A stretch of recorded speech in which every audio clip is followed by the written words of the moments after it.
mga isasagot. So doon sa tanong niya, kasi dalawa ito, isa follow-up, ay pag namatay ang isang tao, totoo ba na wala na siyang alam, no? Wala na siyang nalalaman?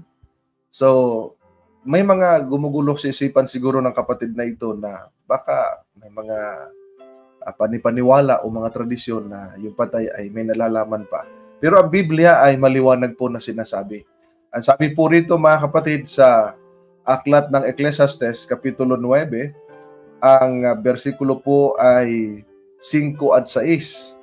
Ganito po ang ating mababasa. Opo, sabi ng Biblia, wala nang nalalaman ng patay. Kapatid na Bernie, sabi rito, sapagkat nalalaman ng mga buhay na sila'y mamamatay, ngunit hindi nalalaman ng mga patay ang anumang bagay at wala na silang gantimpala sapagkat ang alaala nila ay nakalimutan na. So dito po sa unang verse nating binasa, tama ang iyong tanong, no? Pag ang patay ba, ang isang tao ay namatay, wala na ba siyang alam? Yes, pagkapatay ng isang tao, ang sabi ng Biblia, walang nalalaman na anumang bagay. So kapag ang isang tao namatay, kahit anong pakiusap mo dyan o kinakausap mo siya, ay hindi na siya makasasagot sapagkat wala na siyang nalalaman. No? Kung ang isang patay ay yun ay talagang maibigin o di kaya ay magagalitin o di kaya ay merong puot sa sama ng loob, mainggitin o anumang attitude mayroon siya, pagka namatay siya, ay wala na siyang nalalaman. Ang sabi dito sa verse 6 ay ganito ang ating mababasa.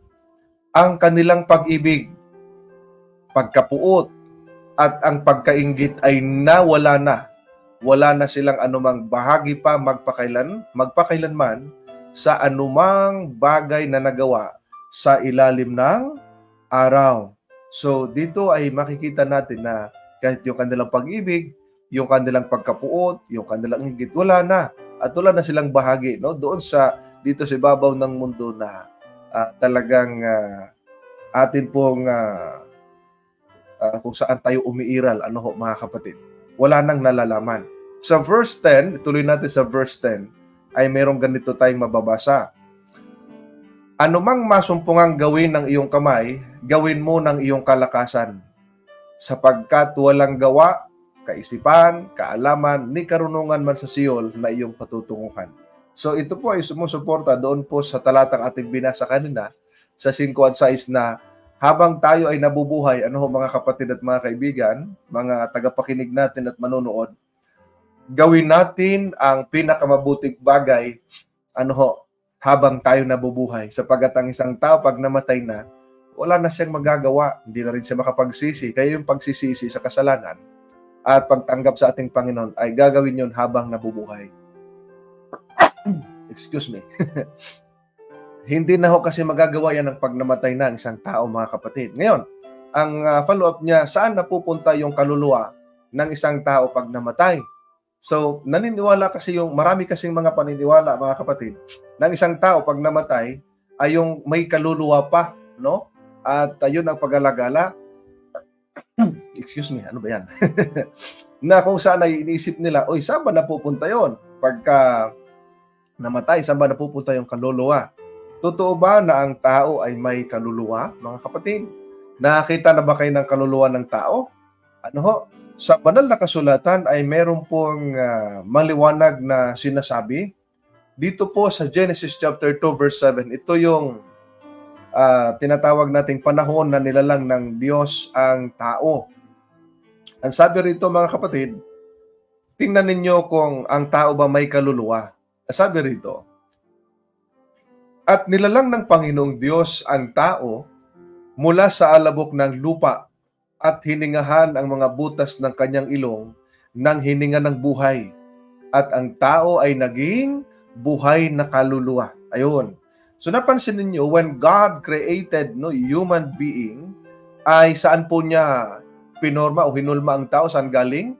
Sa alabok ng lupa. At pagkatapos ay yung katawan na galing sa alabok, itong katawan natin na galing sa alabok, na kung saan ang unang nilikha ay si Adan, ay wala pang hininga yan na pinorma niya galing sa lupa. Kaya ang tao pag namatay, babalik din sa lupa sapagkat sa lupa nang gagaling. So pagkatapos ay hiningahan ng Diyos ang ating ilong ng hininga ng buhay. At ano ang nangyari?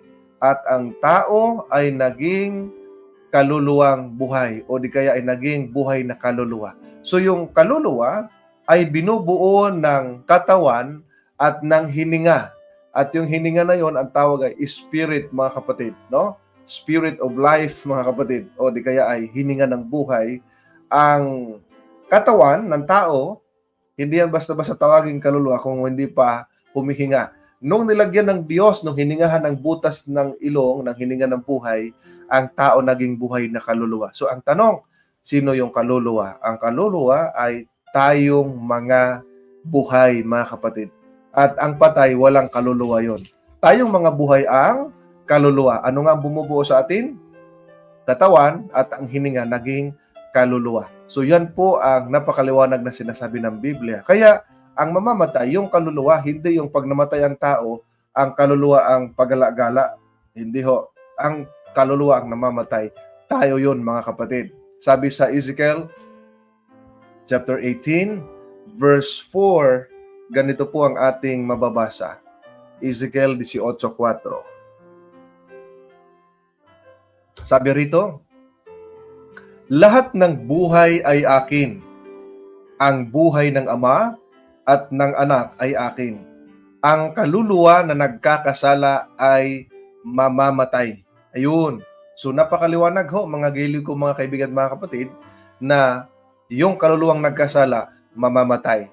Yun yung mga taong buhay, ang tawag doon ay kaluluwa, mga kapatid. Ngayon, sana pupunta, ano pala yung umaalis sa tao pagka ang tao namatay, mga kapatid? So ang Biblia ay meron ding maliwanag na sagot dyan. Hindi yun kaluluwa. Ang tawag dyan, dito natin babasahin sa Ecclesiastes chapter 12, verse 7. Ang tao pag namatay, ano yung mawawala sa kanya at umaalis? Ang atin bang kaluluwa? Hindi, sapagkat tayo ang kaluluwa.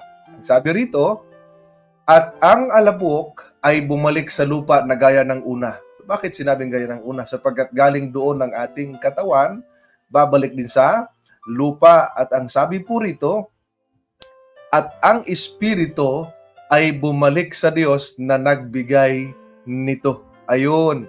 So dito po ay napakaliwanag na sinasabi ng Biblia, when a person mamamatay, when a person dies, tayong kaluluwa na mamamatay, pagka namamatay ang tao, ang unang mawala sa kanya at babalik sa Diyos, yung kanyang hininga, o di kaya ay the spirit, mga kapatid, the breath of life, yun yung aalis at babalik sa Diyos. Yan yung mawawala. Kasi wala namang tao na namatay, humihinga pa.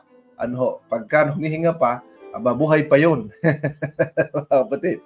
So, kapatid na Bernie Galapon, no, isa nating taga-subaybay, ang tao pag namatay, kapag ang kaluluwa namatay, ang umaalis, yung espiritu, yung ating hininga, babalik sa Diyos sapagkat ang Diyos ang nagbigay nito. Kaya ang tao na buhay. So hindi ho kaluluwa ang umaalis sapagkat ang kaluluwa ang namamatay. Tayo yon, mga kapatid ko. I hope na malinaw po sa iyo at sa ating mga taga-subaybay yung